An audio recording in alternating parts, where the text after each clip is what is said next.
Phoenix ascends, we're flying high, keep laying hand, reaching for the sky. Deathloop's ticking, but he won't stop. Welcome to Phoenix Ascends Gaming and to another deep dive review. This time we're conducting a comprehensive analysis of Batman Arkham Knight on the PlayStation 5. You're in the right place if you enjoy in-depth and engaging review content. If you're interested in any of my previous reviews, kindly navigate to the channel's review playlist entitled Official Reviews by Phoenix. As with all my reviews, Batman Arkham Knight will be subject to a set of 15 carefully selected criteria, ranging from 1 to 10, all of which will result in a final aggregate score out of a maximum 150 possible points. However, before we delve into these particulars, I will first provide historical context and background for this title. When Batman Arkham Knight was released in 2015, it wasn't just an other entry in a successful franchise. It was the accumulation of a gaming revolution. Veteran developer Rocksteady had already reshaped the superhero genre with Arkham Asylum in 2009, a game that stunned players with its tight design, atmospheric storytelling, and groundbreaking Freeflow combat. Then came Arkham City, which expanded the formula into a sprawling open world that felt alive, dangerous, and unmistakably Gotham.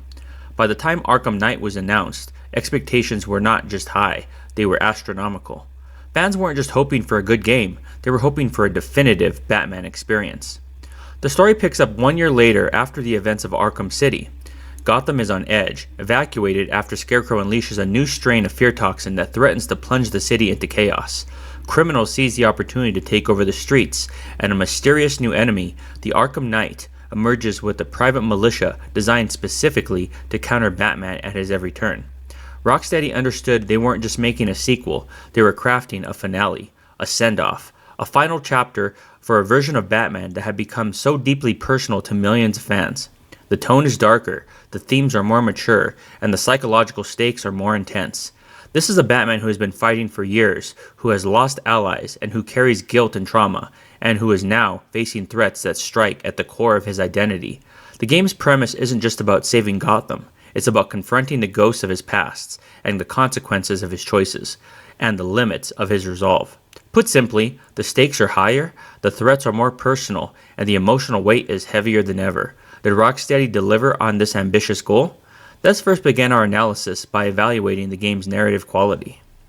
The narrative in Arkham Knight is bold, layered, and deeply introspective. Rocksteady leans heavily into Batman's eternal struggles, exploring themes of identity, fear, and legacy. The writing is sharp, and the story isn't afraid to take risks. Some are expected, some are controversial, but all are ambitious. The interplay between Batman and the Joker is particularly compelling, turning what could have been a simple hallucination gimmick into one of the most psychologically rich dynamics in the series. The game's central mystery, the identity of the Arkham Knight, may be predictable for longtime fans, but the emotional weight behind the reveal still lands. The story's strength lies not in the surprising the player, but in how it explores the consequences of Batman's past choices. This is a narrative that respects the character's history while pushing him into new territory. A 9 out of 10 reflects a story that is both powerful and memorable. The pacing in Batman Arkham Knight walks a fine line between cinematic urgency and open-world exploration. When the story is moving at full speed, it's gripping. The early hours establish high stakes, Scarecrow's threat escalates steadily, and the Arkham Knight's presence adds tension that pushes you forward. The game knows how to build momentum, and when it hits that rhythm, it feels like a darker, more mature evolution of the multi-episode arcs from the Batman the Animated Series. Those quieter moments, such as Bruce reflecting in the Batcave, Alfred offering guidance, and the weight of the night settling in, echo the emotional beats that made the series so memorable. But the pacing isn't flawless. The Batmobile missions, especially the tank battles and the militia objectives, interrupt the narrative flow. These segments can feel like detours at moments when the story is begging to move forward. They're not poorly designed, but they occasionally pull you out of the emotional core and into gameplay loops that don't always serve the narrative's momentum. Even so, the story's psychological depth pulls you back in. The Joker's hallucinations, the unraveling of Batman's psyche, and the escalation and the threat of Scarecrow create a negative gravity that smooths over the pacing bumps. And for someone who grew up with Batman the Animated Series, the pacing carries an extra layer of emotion. The blend of introspection, tension, and the explosive third act energy feels like coming home to a storytelling style that you've loved for decades. That is sufficient to justify an 8 out of 10. The characters in Batman Arkham Knight are some of the greatest pillars in the game, and for anyone who grew up with Batman the Animated Series, they carry a special emotional weight. This isn't just a cast of familiar faces. It feels like a reunion with the voices and personalities that shaped your earliest understanding of Gotham. The game presents a darker, more mature evolution of those characters, but the heart of what made them iconic is still there.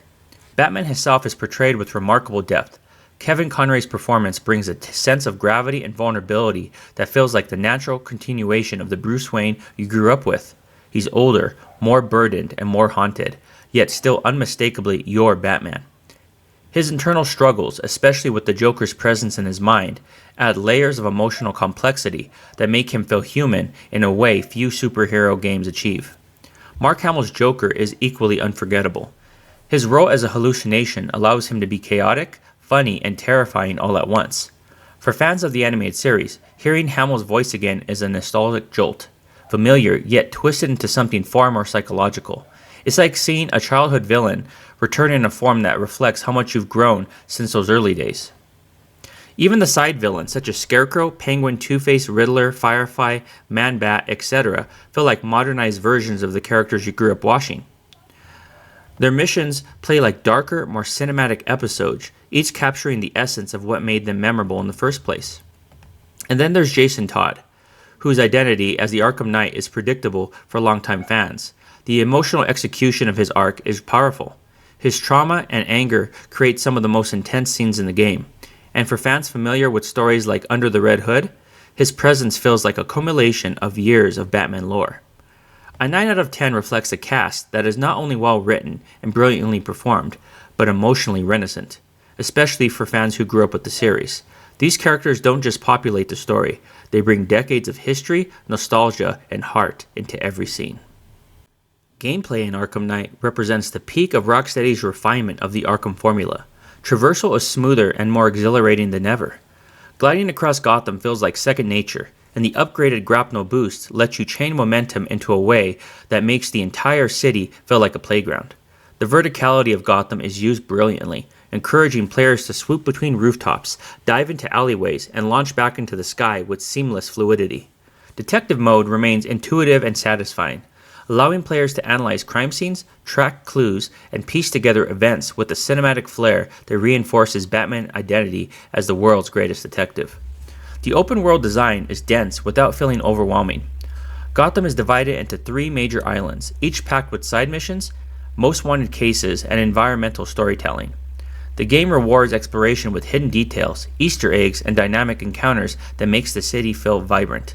The Batmobile is the most controversial addition, and while it introduces new gameplay layers, high-speed chases, puzzle-based navigation, and environmental destruction, it also dominates more of the experience than some players prefer, myself included. Still, the core gameplay remains polished, engaging, and unmistakably Arkham. An 8 out of 10 reflects a game that excels in most areas while occasionally overreaching in its ambition. The Freeflow combat system remains one of the most influential mechanics in modern action games. It's fluid, rhythmic, and empowering, allowing players to chain strikes, counters, dodges, and gadget attacks with precision. Every punch feels weighty, every encounter feels satisfying, and the animations blend together with a level of polish that few games have matched. New enemy types, such as medics who can revive fallen foes, brutes who require special takedowns, and drone operators who influence the battlefield, add layers of strategy that keep encounters fresh. The dual play mechanic is one of the game's most standout innovations. Being able to switch between Batman and an ally mid-combat, whether it's Nightwing, Robin, or Catwoman, creates dynamic cinematic takedowns that feel straight out of an animated film. These moments reinforce the theme of partnership and add variety to the combat flow. However, the Batmobile's tank battles, while mechanically sound, lack the elegance and finesse of hand-to-hand encounters. They're functional but repetitive, and they interrupt the pacing of otherwise stellar combat. An 8 out of 10 reflects a combat experience that is exceptional at its core, but occasionally diluted by less compelling mechanics. The soundtrack of Arkham Knight is atmospheric, moody, and tonally consistent with the dark, oppressive world of Gotham. The orchestral score swells during major story beats, enhancing the emotional weight of key moments. Ambient tracks underscore the tension of predator encounters and the dread of Scarecrow's presence, and the loneliness of patrolling an evacuated city.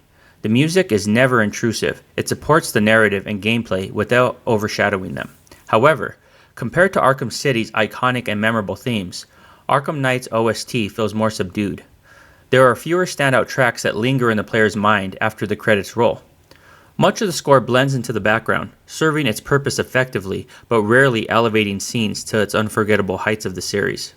It's a soundtrack that enhances the atmosphere, but doesn't define it. A 7 out of 10 reflects a solid musical foundation that complements the experience without reaching the same iconic status as its predecessors. Voice acting is one of Arkham Knight's greatest triumphs. Kevin Conroy delivers a masterful performance as Batman, capturing the character's heroism, vulnerability, and internal conflict with remarkable nuance. His line delivery carries emotional weight, especially during moments of self-doubt or confrontation with the Joker. Mark Hamill returning as the Clown Prince of Crime is mesmerizing. His portrayal is chaotic, manipulative, and darkly comedic, adding layers of psychological tension to every scene he appears in, real or imagined. John Noble's Scarecrow brings a chilling gravitas to the role, transforming the character into a genuinely terrifying antagonist. His calm, deliberate delivery contrasts beautifully with the chaos he unleashes on Gotham. The support cast, Oracle, Gordon, Alfred, Nightwing, and others, round out the ensemble with performances that feel grounded and authentic. Every line feels intentional, every emotional beat lands, and the chemistry between characters elevates the narrative.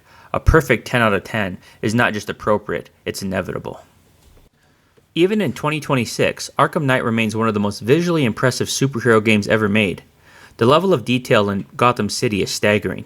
Rain interacts with the surfaces realistically, creating reflections and ripples that enhance the city's atmosphere. Neon lights bounce off puddles, smoke drifts from the alleyways, and the skylines growl with a mix of Gothic architecture and industrial sprawl. The lighting engine is a standout achievement, giving the world a cinematic quality that feels alive and incredibly immersive. Character models are equally impressive. Batman's suit features moving armor plates, scuff marks, and dynamic lighting that reacts to the environment. Villains and allies alike are rendered with meticulous detail, from facial animations to their costume textures. And the Batmobile's design showcases intricate mechanical components and realistic damage modeling. Even particle effects, such as sparks, debris, explosions, hold up remarkably well. A 10 out of 10 reflects a visual presentation that not only stands the test of time, but continues to rival modern releases. Art direction is one of the pillars that makes Arkham Knight timeless. Gotham City has never looked or felt more alive. It's not just because of the graphical fidelity, it's because of the artistic choices that went behind every building, alleyway, and skyline silhouette. The city blends Gothic architecture with modern industrial sprawl, creating a visual identity that feels both grounded and mythic. Neon signs reflect off of rain-slicked streets, gargoyles loom over intersections, and every district has its own personality. Character and suit designs also reflect this meticulous attention to detail. Batman's armored suit is a perfect fusion of functionality and intimidation, with moving plates and mechanical components that reinforce the game's grounded tone. Villains are reimagined from the animated series with a darker, more cinematic edge. Scarecrow's design in particular is a standout, with his exposed jaw, tattered robes, and industrial horror aesthetic. Even the Batmobile's design fits the world. It's militaristic, aggressive, but unmistakably Batman. The art direction earns a 9 out of 10 because it doesn't just look good, it reinforces the theme's atmosphere and the emotional weight of the story. Technical performance is a tale of two eras. At launch, the PC version was infamous for its issues, stuttering, poor optimization, and missing features. But in 2026, with years of patches and modern hardware, the game runs beautifully across all platforms. On consoles, the experience is smooth and stable, with consistent frame rates and minimal pop-in.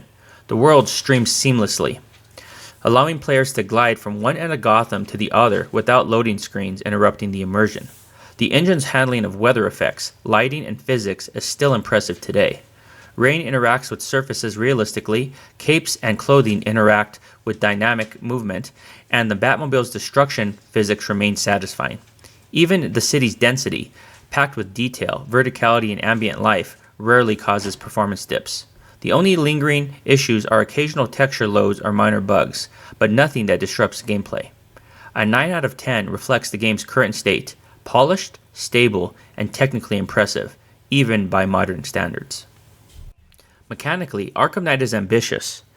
Many of its systems are refined to near perfection. Stealth encounters feel fluid and empowering. Detective mode investigations are intuitive, and traversal is smoother than ever.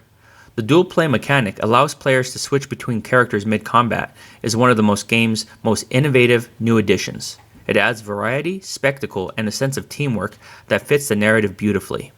However, the Batmobile's implementation is where opinions diverge, mine included. On one hand, it introduces new puzzle types, chase sequences, and combat scenarios. On the other hand, its forced usage in certain missions, especially the tank battles and Riddler challenges, can feel repetitive and intrusive. The Batmobile is a powerful idea, but its integration often overshadows the game's strongest mechanics. An 8 out of 10 reflects a game that innovates boldly, but occasionally leans too heavily on its most divisive feature. Arkham Knight is filled with moments that stay with players long after the credits roll. The Joker's hallucination sequences are some of the most creative and unsettling scenes in the entire trilogy. They blend psychological horror with narrative brilliance, blurring the line between reality and delusion in a way that only a Batman story can tell. The Ace Chemicals infiltration is another standout, showcasing Batman's tactical prowess and emotional vulnerability in a sequence that builds tension masterfully. The reveal of the Arkham Knight's identity, while predictable for longtime fans, is executed with emotional depth that gives the moment real impact. Even side missions like the Man-Bat encounter or the Firefly chases offer memorable cinematic moments that enrich the world. A 9 out of 10 reflects a game packed with sequences that define the larger Arkham legacy and elevate the experience beyond standard superhero fare. The emotional impact of Arkham Knight hits on multiple levels, but for someone who grew up with the series, it hits in a way that is almost impossible to articulate without acknowledging the nostalgia woven into every moment. This isn't just a game about Batman, it's a game about your Batman. The Batman whose voice shaped your childhood, the Batman whose stories taught you about justice, sacrifice, and the weight of responsibility. The Batman who felt more like a mentor, a guardian, or even a quiet friend rather than a fictional character. Hearing Kevin Conroy's iconic voice again, older, heavier, and more burdened, carries an emotional weight that goes far beyond the script. It's like hearing a familiar voice from your past, but now layered with years of pain, triumph, and experience. His performance in Arkham Knight feels like accumulation of everything he brought to the animated series. His heroism, his compassion, and the quiet sadness behind the mask. When he speaks, it's impossible not to feel that connection to the version of Batman you grew up with. It's comforting and heartbreaking at the same time. Mark Hamill's Joker adds another emotional dimension to the series. For fans of the animated series, Hamill's Joker isn't just a villain, he's the villain, the definitive voice, the one who made you laugh and shiver in equal measure. In Arkham Knight, his presence as a hallucination becomes a twisted reflection of your own nostalgia. It's like the show you always loved as a kid has been distorted into something darker, more psychological, more adult. The Joker isn't just about taunting Batman, he's taunting you, reminding you of the long, complicated history between the two characters. It's nostalgia weaponized in the best possible way. The emotional impact also comes from how the game explores Batman's relationships. Scenes with Alfred, Oracle, Gordon, and the rest of the Bat family feel like extensions of the emotional arcs you saw in the animated series. They are incredible. And then there's the ending, the Nightfall Protocol. Watching Batman walk toward the rooftop, knowing what he's about to do, carries a weight that's hard to put into words. It feels like saying goodbye, not to just the Arkham version of the character, but to the Batman you grew up with, the Batman who shaped your imagination, the Batman who taught you what a hero looks like. It's a farewell that felt personal, almost intimate, because it's tied to decades of emotional investment. This warrants a 10 out of 10 in this category. In terms of content and value, Arkham Knight is one of the most generous superhero games ever made. The most wanted side missions add hours of meaningful gameplay, each focusing on a different villain with unique mechanics and story beats. From tracking down Firefly across the city to dismantling Two-Face bank heists, these missions feel like fully realized mini-arcs rather than filler. The Riddler's trophies, while numerous, add a mix of puzzles, platforming challenges, and environmental riddles that reward exploration and mastery. The DLC expands the experience even further. Character episodes let you control Harley Quinn, Batgirl, Nightwing, Red Hood, and Catwoman. each with their own playstyles and missions. AR challenges provide combat and predator scenarios that test skill and encourage replayability. New Game Plus allows players to revisit the story with all upgrades unlocked, offering a more challenging and cinematic experience. In 2026, with the complete edition available at a low price, the value is exceptional. A perfect 10 out of 10 reflects a package that delivers dozens of hours of content without feeling bloated. Arkham Knight is a game defined by ambition. It aims to deliver the ultimate Batman experience, emotionally, mechanically, and cinematically, and for the most part, it succeeds. The narrative is bold and introspective, the gameplay is polished and satisfying, and the presentation is among the best in the genre. The game's willingness to explore Batman's psyche, change his relationships, and push him to his limits gives a thematic weight rarely seen in superhero titles. Not every idea lands perfectly. The Batmobile's prominence divides players, and some pacing issues hold the story back from absolute perfection. But the overall execution, the cohesion of story, gameplay, visuals, and atmosphere is remarkable. Rocksteady crafted a finale that feels grand, emotional, and definitive. A 9 out of 10 reflects a game that achieves greatness while embracing its imperfections, delivering an experience that remains powerful and relevant even a decade later. Now let's talk about a final score and verdict for Batman Arkham Knight. Looking back at this game through the lens of 2026, it becomes clear why this game still resonates so deeply. Not just as a technical achievement or a narrative finale, but as an emotional experience. Every category we explored contributes to a larger picture, a game that strives for greatness, reaches it often, stumbles occasionally, but ultimately delivers something unforgettable. The story is bold and introspective, the characters are richly realized, and the gameplay, even with its divisive segments, remain polished and engaging. The combat system continues to set the standard for the genre, and the open world of Gotham is a masterclass in atmosphere and design. But beyond the mechanics, beyond the visuals, and beyond the score, Arkham Knight carries emotional weight, and for someone who grew up with the animated series, that weight is amplified tenfold. Kevin Conroy and Mark Hamill's performances don't just elevate the game, they anchor it into decades of personal history. Their voices are woven into your childhood, into your imagination, and your understanding of who Batman is. Hearing them again is in this darker, more mature story creates a bridge between the past and the present, between you and the Batman in particular that you grew up with, and that you might be saying goodbye to. That nostalgia isn't just a bonus, it's part of the experience, part of the emotional impact that makes the game linger long after the credits roll. The unforgettable moments are something special. They're emotional milestones. They remind you why Batman mattered to you then and why he still matters to you now. They tap into the same themes that made the animated series timeless: identity, fear, responsibility, and the cost of being a hero. Arkham Knight doesn't just conclude a trilogy, it concludes an era. It feels like a final chapter not only for Rocksteady's Batman, but for the Batman who shaped your childhood. From a technical standpoint, the game remains stunning. Gotham is alive with detail, and it has not changed in 10 years. When you add all of this together, the narrative strength, the emotional resonance, the technical excellence, and the unforgettable moments, the nostalgia and the ambition, the final score becomes clear. 133 out of 150 points. An 88.9% said differently, or a tremendous 9 out of 10 when rounded up. It's a score that reflects both the game's achievements and its imperfections. It acknowledges the brilliance of its storytelling, the power of its performances, the beauty of its world, while also recognizing the pacing issues and over-reliance on the Batmobile. But most importantly, it reflects the experience, the feeling, and the impact. Arkham Knight is more than a game. It's a farewell letter to a version of Batman that defined a generation.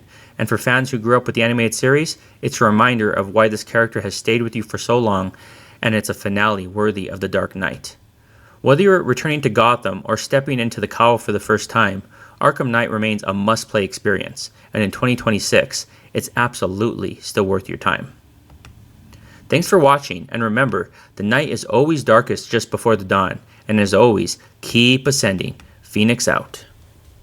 Phoenix ascends, we're flying